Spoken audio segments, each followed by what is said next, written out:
축복합니다. 네, 주님으로 사랑하고 축복합니다. 네, 우리 다음 주 금요 말씀 기도회와 또 그 다음 주 금요 말씀 기도회는 저기 개인 기도와 또 가정 기도 시간으로 갖도록 하겠습니다. 그래서 뭐 이러면 야 이제 뭐 그날은 쉬는 거라 생각할 수 있지만 여러분 또 꼭 이제 집에 같이 기도 안 되면 여기 이 자리에 이 시간에 나오셔서 함께 찬양하면서 기도하기를 권면해 드립니다. 예. 예수님께서 사도행전에서 예수님께서 떠나신 후에 제자들이 예수님은 없지만 다락방에 모여서 어떻게 했죠? 예. 힘써 기도했습니다. 그래서 우리 성도님들이 물론 이제 금요 말씀 기대가 공식적으로는 없지만 여러분 함께 모여서 또 우리가 기도할 자를 위해서 기도하고 또 주님께서 주신 기도 제목을 가지고 힘써 기도하는 귀한 시간 되기를 축복합니다. 오늘 민수기 35장 이제 이번 지난 주간 동안 이제 민수기 말씀이 맞춰졌습니다. 우리 민수기 마지막 장 35장과 36장은 또 규례에 대한 말씀을 언급하고 있는데 특별히 이 35장에서는요. 하나님께서 레위인들에게 48개의 성읍을 주면서 그 중에 6개의 성읍을 요단강 기준으로 동편에 3개, 그 다음에 그 가나안 땅 쪽 서편에 3개 해서 총 6개의 도피성을 지정하라라고 말씀하십니다.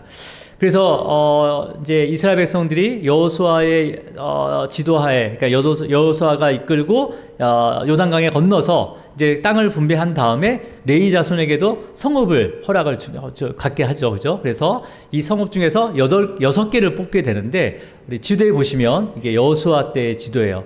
혹시 뭐 빨간색이 보이나요, 여러분?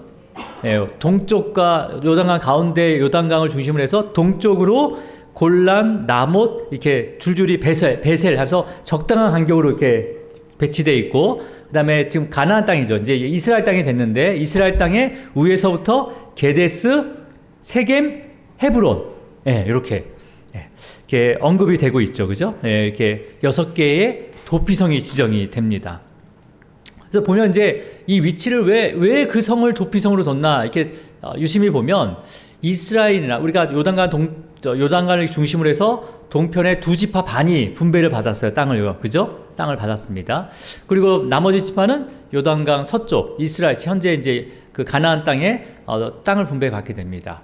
그래서 이 도피성은 어느 성읍이든 이스라엘 백성들이 거주하는 어느 성읍이든 반나절이나 하루면 올 수 있는 위치에 이렇게 정해져 있는 거예요. 그러니까 누구나 무슨 일이 있을 때 이 도피성에 하루면 올 수 있는 거리라는 거죠. 최소 하루면. 자, 그러면 여러분 이 도피성을 도피성을 세워라, 정해라라는 목적이 있는데 그 목적이 오늘 본문 11절 말씀입니다. 자, 우리 한번 오늘 본문 35장 11절 다시 한번 읽어볼까요? 시작. 너희를 위하여 성읍을 도피성으로 정하여 부지 중에 살인한 자가 그리로 피하게 하라. 자, 누구를 위해서 도피성을 정하신 겁니까? 너희를 위해서. 여기서 너희는 누구예요? 이스라엘 백성도 포함되지만 나중에 이스라엘 안에 거주하는 거류민도 포함이 되고 이방 사람도 포함이 됩니다.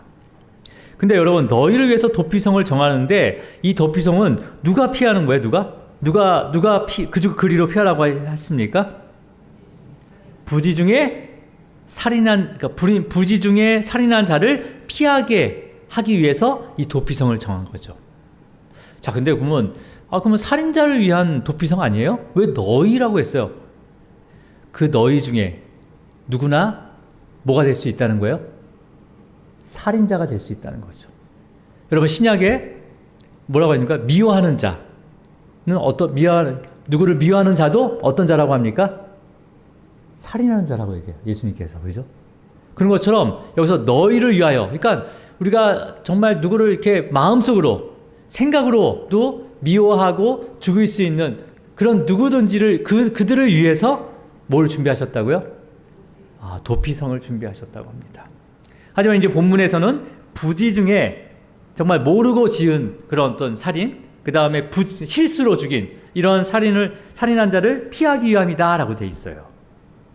자, 그러면 어떻게 피하게 되면 어떻게 되는 거죠? 우리 11절로 한번 가볼까요? 11절 시작.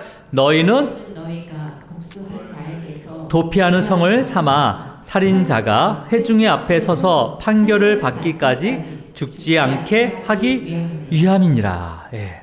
자, 지금 뭐라고 됐습니까? 도피성을 삼아서 여기서 너희가 여기서 너희 누구예요? 부지 중에 살인한 자죠. 여기서 본문상 그죠? 부지 중에 살인한 자가 복수할 자에게서 도피하는 성을 삼아. 그러니까 여러분 그 당시에 물론 이제 10계명에는 살인하지 말라는 명령이 분명히 기록이 돼 있죠. 그죠? 자, 제 6계명이죠. 그러니까 살인은 결과물이 있는 거예요. 그죠? 그렇잖아요. 그 당시에 살인은 결과물이 있습니다. 증거가 있는 거예요.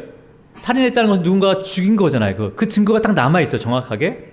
그렇기 때문에 이 살인한 자의 그 책임은 뭘로 책임져야 되는 겁니까? 뭐 어떤 물질이나 봉사가 아니라 생명은 생명으로 책임을 져야 되는 거예요. 그죠? 예. 그러니까, 그러니까 살인죄는 사실은 재판이 필요 없습니다. 즉각 처분이에요. 그래서 이유가 어떠하든 살인했다면 그 자리에서 죽음으로 그 값을 치러야 되는 겁니다. 그 당시에는. 그죠? 그래서 여러분, 이제 살인을 당한 자의 어떤 옆에 있던 이웃이라든지 친척이라든지 가족이 있다면, 형제가 있다면 반드시 그 살인한 자를 찾아서 보복해야 되는 거예요. 보복해서 죽여야 된다는 거죠. 그래서 오늘 그 본문에서는 피를 보복하는 자라라고 표현하고 있습니다. 자, 이런 처분은 뭐 이스라엘뿐만 아니라 그 당시에 고대 근동의 모든 나라의 그러한 처벌이었죠. 근데 이제 레위기법에서도 살인한 자는 죽음으로 그 값을 치를 것이다라고 분명하게 말씀을 하셨습니다. 근데 하지만 이제 지금 오늘 이 도피성을 정해서 살인한 자가 그곳으로 피하게 되면 그러니까 이제 재판을 받기까지 보호를 받을 수 있다고 지금 이제 오늘 본문에서 말씀하고 있죠. 그죠? 자, 그러면 이 도피성의 규례에 적용되는 대상, 범위를 다시 한번 확인하겠습니다. 우리 15절로 갈게요. 15절 시작. 이 6성읍은 이스라엘 자손과 타국인과 이스라엘 중에 거류하는 자의 도피성이 되리니 부지 중에 살인한 모든 자가 그리로 도피할 수 있으리라. 자, 도피성의 규례에 적용되는 대상의 범위가 어떻게 되어 있습니까? 이스라엘 자손들에게만 한정된 게 아니라 어떻게 되어 있습니까? 타국인, 이방인도 돼요. 그 다음에 또 누가 된다고 했습니까? 이스라엘 중에 거류하는 자, 잠시 머무르는 자, 아니면 뭐 여기서 망명한 자, 그 다음에 나그네, 뭐 이런 자들 중에서도 누가 되는 거야? 누가? 그 신분과 상관없이 도피성에 피할 수 있는데 모든 살인자가 도피성에 피할 수 있는 것이 아니라 어떤 살인자만, 부지 중에 살인한 자만 도피성에 피할 수 있다는 거예요. 그럼 부지 중에 살인한 자는 어떤 자죠? 내가 죽이려고 하지 않았단 말이야. 절대 죽이려고 한 게 아닌데 툭 밀었는데 얘가 뒤로 싹 잡히더니 아주 날카로운 곳에 이렇게 부딪혀가지고 그 자리에서 죽게 되는 그런 어떤 정말 어처구니 없는 죽음, 이런 실수 같은 게 있을 수 있잖아요. 그죠? 그래서 지금 16절에서부터 마지막 21절까지는요, 도피성으로 피해도 소용없는 경우가 나열이 되고 있습니다. 그러니까 고의로 계획적으로 살인한 자는 도피성에 피할 수 없어요. 예를 들어서 이제 내가 누구를 때리려고 하는데 손으로 때리는 게 아니라 누가 봐도 이걸로 맞으면 죽구나라는 그런 도구들이 있을 거 아니에요. 뭐 쇠망치라든지 도끼라든지 이런 걸로 가지고 때린다는 것은 살인의 의도가 있다는 거죠, 이거는. 그래서 이런 사람들은 도피성으로 피할 수 없다는 거예요. 그 자리에서 그냥 죽게 되는 거죠. 자, 그러면 여러분, 그러니까 반면 이제 우리가 아기가 없이 그냥 이렇게 툭 치거나 때렸을 때 이제 갑자기 이제 때렸는데 급소를 어떻게 모르게 급소도 때렸어, 나도 모르게. 그래서 사람이 죽게 된다. 이건 분명히 이제 부지 중에 의도적인 건 아니죠. 계획적인 건 아니죠. 자, 근데 출애굽에서도 어떤 상황이 있습니까? 어떤 자가 나무하러 가는데 도끼로 나무를 찍었어요. 근데 이게 도끼자루 해서 도끼가 빠져버려가지고 옆에 있던 이웃이 그 도끼에 맞아서 죽게 된 거예요. 이런 자는 도피성으로 피할 수 있습니까? 없습니까? 아, 있죠. 이거는. 예. 자, 그러면 여러분, 그러니까 만약에 이런 부지 중에 아니라 의도적으로 살인을 했더라도 막 도망 다니다가 결국은 잡혀서 반드시 죽음으로 값을 치러야 되는 거예요. 살인죄는요. 그렇다고 해서 이런 사람들이 도피성에 피할 수 있냐? 피할 수 없다는 거죠. 자, 그렇다면 여러분, 의도적으로 살인을 했지, 의도적이 부지 중에 살인을 했지만 그들이 도피성에 들어가게 되면, 그 피해 보복자에게 죽임을 당하지 않고 살 수 있는 거예요, 그죠? 도피성에서. 자, 그러면 여러분, 이 도피성에 들어온 자들이 백성들 앞에서 판결을 받습니다. 정말 이 사람이 부지로 죽였는지 일부러 죽였는지 여러 가지 정황을 가지고 판결을 해요. 그래서 이제 대부분 이제 판결을 받아서 머물게 됩니다. 자, 그러면 여러분, 만약에 이제 부지 중에 죽었다는 것으로 판결이 되면 이제 살인자는 어디에 머물게 되는 거예요? 도피성에 머물게 되는 거죠. 근데 도피성에 머물고 있는 동안 내가 머무는 동안에는 그 죽음, 피해 보복자에게로부터 보호를 받을 수 있지만 만약에 도피성에서 벗어난다면 어떻게 될까요? 자, 우리 26절과 27절 한번 읽어볼까요? 자, 26절과 27절 시작. 그러나 살인자가 어느 때든지 그 피하였던 도피성 지경 밖에 나가면 피를 보복하는 자가 도피성 지경 밖에서 그 살인한 자를 만나 죽일지라도 피 흘린 죄가 없나니. 그러니까 아무리 부지 중에 부지 중에 살인했지만 도피성에 피해서 이제 그 피해 보복자로부터 보호를 받고 있어요. 근데 내가 급한 일이 뭐 어떤 사연이 있어서 그 도피성을 나가가지고 만약에 그 피해 보복자 살인 당한 사람의 가족이나 형제나 이웃들이 봤다. 그래서 이 사람 죽였어요. 근데 그 죽인 자는 아무 책임이 없다는 거예요. 자, 그러면 여러분, 그러면 도피성 안에 있는, 이제 안에서 피해 있는 이 살인자는 영원히 도피성에서 나올 수 없는 건가요? 나오면 지금 피해 보복자에서 죽고, 만약 도피성에 있으면 계속 살 수 있는 거예요. 그죠? 살 수 있는 거예요. 그러면 언제 밖으로 나올 수 있을까요? 언제? 자, 우리 한번 28절로 한번 가볼까요? 28절 시작.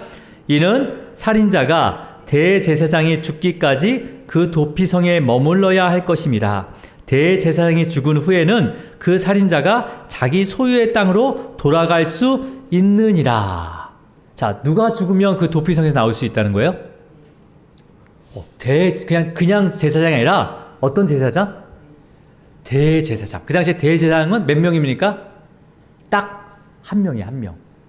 그 한 명만 죽게 된다면 그 도피성에 있는 모든 살인자는 나와도 죽임을 당하지 않는다는 거예요. 그러니까 이 대제사장의 죽음이 누구의 그 죄를 다 속죄했다는 거예요. 각 6개의 도피성에 거주하고 있는 모든 살인자의 그 모든 죄값을 누가 치렀다는 거예요? 대제사장의 죽음으로 속죄되었다는 거예요. 아멘이십니까? 이게 도피성의 규례예요. 기억나세요, 여러분? 민수기 때 한번 다뤘던 말씀인데. 자, 그러면 여러분, 이거는 뭐 왜 그래요? 얘기하면 안 돼. 그냥 그렇게 하겠다라고 정하신 거예요, 그냥. 그냥 왜냐고 묻지 마세요, 계속 저한테. 그냥 그렇게 정하신 거예요.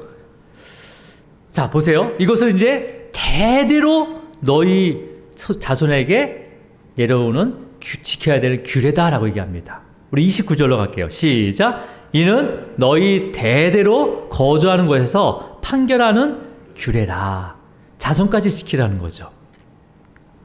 여러분, 지금 6개의 도피성은 결코 도달할 수 없는 곳에 있는 것이 아니라, 먼 곳에 있는 것이 아니라 그 주변의 사람뿐만 아니라 좀 떨어져도 사력을 다해서 달려가면 반나절이나 하루면 다 들어갈 수 있는 성이 바로 도피성이에요.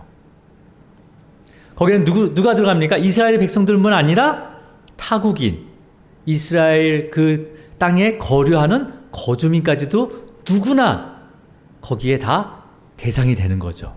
그죠? 그래서 동쪽에 3개, 서쪽에 3개 이렇게 준비해 주셨고, 그러면 도피성의 문은 항상 열려 있을까요? 꼭꼭 닫혀 있을까요? 열려 있어요. 그리고 도피성에 가는 길은 굉장히 좁게 만들었을까요? 누구나 다 빨리 올 수 있도록 넓게 또 평평하게 만들었을까요? 어떻게 될 것 같아요? 성경에는 없지만 여러분이라면 어떻게 만들었겠어요? 넓게 누구나 편하게 들어올 수 있게 이렇게 넓은 문으로 만들었겠죠. 우리가 목요일 날 성막에 갔다 왔어요. 우리 성막에 거의 다 갔다 오신 분이 많은데, 성막에 딱 들어가게 되면 첫 번째 문이 있잖아요. 그죠? 첫 번째 문이 이렇게 딱 열려 있습니다. 그 문의 넓이가 얼마나 되냐면 거의 10m가 넘어요. 예, 그럼 이게 넓은 문입니까? 좁은 문입니까? 예, 넓은 문이에요. 누구든지 그 성막에 들어오는 자는 어떻게 됩니까? 구원을 받습니다. 자, 그렇다면 여러분, 역사상, 지금까지 인류 역사상 부지 중에 살인한 자가 피할 수 있는 공식적인 장소는요, 하나님께서 정하신 6개의 도피성밖에 없습니다. 인류 역사상. 그러면 여러분, 도피성에 피해 있는 사람들 중에 정말 부지 중에 살인한 자만 있었을까요? 어떻게 생각합니까? 6개의 도피성에 한두 명의 대상이 죽기까지 계속 그 도피성에 사람들이 쌓일 거 아니에요. 그죠? 얼마나 쌓이겠습니까? 하나의 성이 이스라엘 예루살렘 성만큼이나 이렇게 큰 성읍이에요. 조그만 성읍이 아니란 말이에요. 그럼 거기에 수많은 어떤 자들이 거주하게 돼요? 일반 백성보다 누가 더 많을 것 같습니까? 살인자가 더 많겠죠. 근데 부지 중에 살인한 자도 있겠지만은, 나 진짜 의도적으로 가지고, 내가 의도적인 것을 상대방이 알아요, 몰라요? 알게 하진 않죠, 보통. 그죠? 예. 그래서 의도적으로 살인한 자도 내가 부지 중에 살인한 것처럼 속여가지고 어떻게 합니까? 어디로 피할 수 있어요? 도피성을 피할 수 있죠, 충분히. 그랬잖아요. 내가 의도적으로 딱 살인했는데, 도피성 제도가 있구나 하면서 어떻게 해요? 나는 부지 중에 실수로 잘못해서 살인한 겁니다 하고서 계속 우기면 증거가 없다면 어떻게 판결할 거예요? 정황을 봤을 때 부지 중인 것 같다 하면서 그런 살인자도 도피성에 들어올 거 아니에요. 그죠? 그러니까 진짜 별의별 살인자가 다 들어와 있을 거예요. 그러니까 일부러 살인하고 부지 중에 살인했다고 속이고 또 그다음에 그 도피성으로 피해 있는 사람들이 분명히 있을 수 있죠. 아니면 더 많을 수도 있을 거예요. 그렇다면 여러분, 어떤 살인자라도 이스라엘 자손이 아닐지라도, 그러니까 도피성에 있는 동안은 다 공급을 받겠죠. 먹고 살 수 있는 그 모든 것들을 받을 수가 있다는 거예요. 도피성에 피해 있는 사람들은. 그 다음에 생활할 수 있어요. 잘 생활할 수 있죠. 언제까지요? 대제사장이 죽을 때까지. 자, 그러면 물론 이 도피성의 예표가, 이 도피성이 예수님의 예표로 볼 수가 있거든요. 그렇죠? 누구든지 나에게 다 오라고 하잖아요. 그죠? 네. 자, 그러면 여러분, 이 도피성의 규례를 믿고 그것을 이용해서 도피성으로 피한 살인자들의 유일한 소망은 뭘까요? 유일한 소망이 뭐예요? 그 도피성에 있으면서 뭘 바라고 있을까요? 매일매일. 누가 죽기를 바라고 있을까요? 대제사장. 하루 일어나면 오늘 대제사장 죽었대? 물어보겠죠. 예. 매일매일 대제사장 죽기를 소망했을 거예요. 왜? 대제사장이 죽어야지만이 그 죽음이 나의 죄를 대신한 죽음이고, 우리는 그 죽음으로 인해서 도피성에 나가서 내 소유의 기업에서 살 수가 있기 때문에. 매일매일 대제사장의 죽음을 기다리고 있을 거예요. 자, 이 도피성이 언제 세워졌냐면 여호수아 시대 때 세워졌어요. 그때 성막이 어디에 있었냐면 실로에 있었습니다. 실로에. 그러면 그 도피성에서 떨어져 있는 예루살렘 바로 위에 있는 그 실로에 있는 대제사장이 만약에 죽었다라는 소식을 듣게 된다면 이 6개의 도피성에 있는 모든 살인자는 이제는 자신들의 죄가 이 대제사장의 죽음을 통해서 속죄되었구나라는 것을 믿고 이제는 어디로 갑니까? 어디로 나옵니까? 어디서 나오는 거예요? 도피성에서 나와서 자기의 소유된 기업으로 돌아갈 수가 있다는 거죠. 그러다가 여러분, 만약에 피해 보복자가 딱 그를 만난 거예요, 지금. 만났어요. 막 죽이려고 해요. 자, 그러면 죽이려고 할 때, 그러면 이 도피성에 있었던 이 살인자는 뭐라고 하면 됩니까? 죽이려고 하는 사람에게 뭐라고 하면 돼요? 이 도피성의 규례를 통해서 대제사장이 죽었다. 그래서 나의 모든 죄를 대신해서 죽었기 때문에 나는 이제 속죄함을 받았다라고 선포하면 되는 거죠. 그죠? 네. 우리의 구원도 이렇게 받았습니다. 우리의 구원도. 그러니까 대제사장이 되신 예수님께서 나의 죄를 대신해서 십자가에서 죽으심을 통해서 그 죽으신 그 믿음으로 말미암아 이제 그리스도 예수 안에 있는 자들은 결코 뭐를 받지 않는다는 거예요? 정죄함을 받지 않는다라고 사도 바울은 로마서를 통해서 기록했죠. 그죠? 기록했어요. 여러분, 그렇다면 우리가 죄를 인식한다면 죄가 장성하면 어떻게 됩니까? 사망이야, 사망. 그러니까 죄를 인식하게 되면 어떻게 합니까? 좌우 보지 않고 어디로 달려가야 돼요? 사력을 다해서 어디로 달려가야 됩니까? 도피성으로 달려가야 되는 거죠. 도피성으로 달려가야죠. 그 도피성에서 은혜의 판결을 기다리면서 대제사장의 죽기를 기다리는 것처럼 주님께서 우리의 죄를 대신해서 죽으셨음을 믿고 끝까지 왜요? 거기에 머물러 있어야 되는 거죠. 자, 여러분, 그렇다면 우리 구약의 도피성은요, 이 공식적으로 부지 중에 살인한 자들만 피할 수 있었지만 우리의 영원한 도피성이 되어주신 피난처 되신 예수님은 어떤 죄인이라도 모두 받아주십니다. 모두 받아주세요.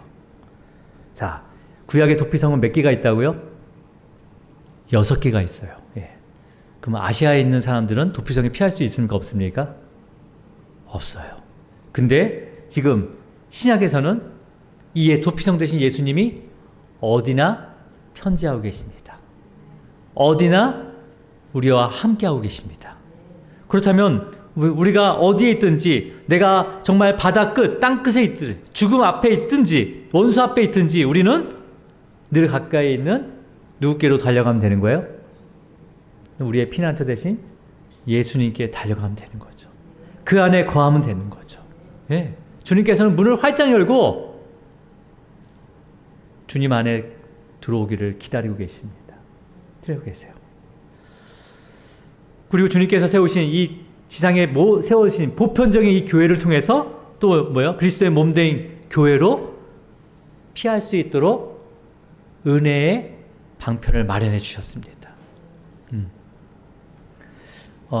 얼마 전에 이제 새벽 예배 중에 정말 모르는 시분분이 우리 이렇게 뒤에 오셔서 이렇게 기도를 하시는 거예요. 그래서 나중에 이렇게 지난주 수요일날 예배에 나오셨는데 그 수요 예배에 나오셔서 잠깐 교제를 했는데 자기가 피할 곳이 없다는 거예요.